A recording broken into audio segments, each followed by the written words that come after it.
আমরা যে ভাষায় কথা বলে থাকি তা আমাদের মাতৃভাষা হিসেবে পরিচিত পাই।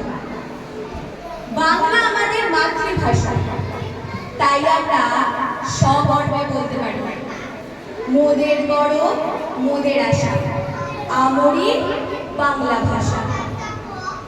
বাংলার মানুষেরা যখন নিজের ভাষায় কথা বলতে গিয়ে বিভিন্ন বাধার সম্মুখীন হচ্ছিল, তখনই তারা অনুভব করতে থাকে অন্য কোনো ভাষা নয়, বাংলাই হবে আমাদের মুখের ভাষা, আনন্দ দুঃখের ভাষা।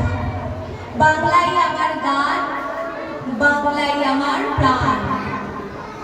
এই বাংলা ভাষাকেই জীবন্ত রাখতে বহু মানুষেরা প্রাণ ত্যাগ করেছে, যেমন রফিক, জবর। অনেক মানুষের প্রাণ ত্যাগের ফলে আমরা আমাদের বাংলা ভাষাকে আবার ফিরে পাই। শুধু বাংলা নয়, আরো অনেক ভাষা রয়েছে, যেমন হিন্দি, মারাঠি, তেলেগু ভাষাভাষীর মানুষেরাও নির্দ্বিধায় নিজেদের ভাষায় কথা বলার আইনি স্বীকৃতি পায়। 1952 সালে 21শে ফেব্রুয়ারি আন্তর্জাতিক মাতৃভাষা দিবস হিসেবে পালিত হয়। তাহলে তোমরা বলো, আন্তর্জাতিক মাতৃভাষা দিবস কবে কবে স্বীকৃতি পায়? কোন দিনটি বলো? আন্তর্জাতিক মাতৃভাষা হিসেবে কোন দিনটি আমরা পালন করে থাকি?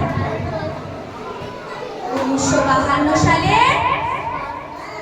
21শে ফেব্রুয়ারি। কোনো ভাষাকে ছোট নয়, বরং সকল ভাষাকে গ্রহণ করে নিতে হয় আনন্দের সঙ্গে।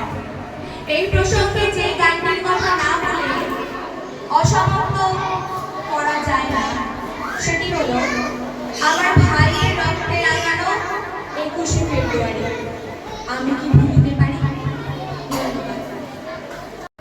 ফেব্রুয়ারি 21 তারিখ রক্তে রাঙানো, যুগে যুগেও শোধ হবে না বীর শহীদের মুখ। ভাষার জন্য ত্যাগ করেছে তারা সকল সুখ, মিছিল নিয়ে ঝাঁপিয়ে পড়ে দেয় চিঠির মুখ। গুলির ভয়ে ঝরল কিছু সত্য তাজা মুখ, উর্দু ভাষী পাখি শাসক মারল শেষে ভূত। এই বাঙালির দামাল ছেড়ে নির্ভীক নির্ভয়, বাংলা রাখে রাষ্ট্রভাষা, রক্ত করে ক্ষয়। আমাদের মাতৃভাষা কবে পালিত হয়? প্রত্যেক বছর 21শে ফেব্রুয়ারি। কবে পালিত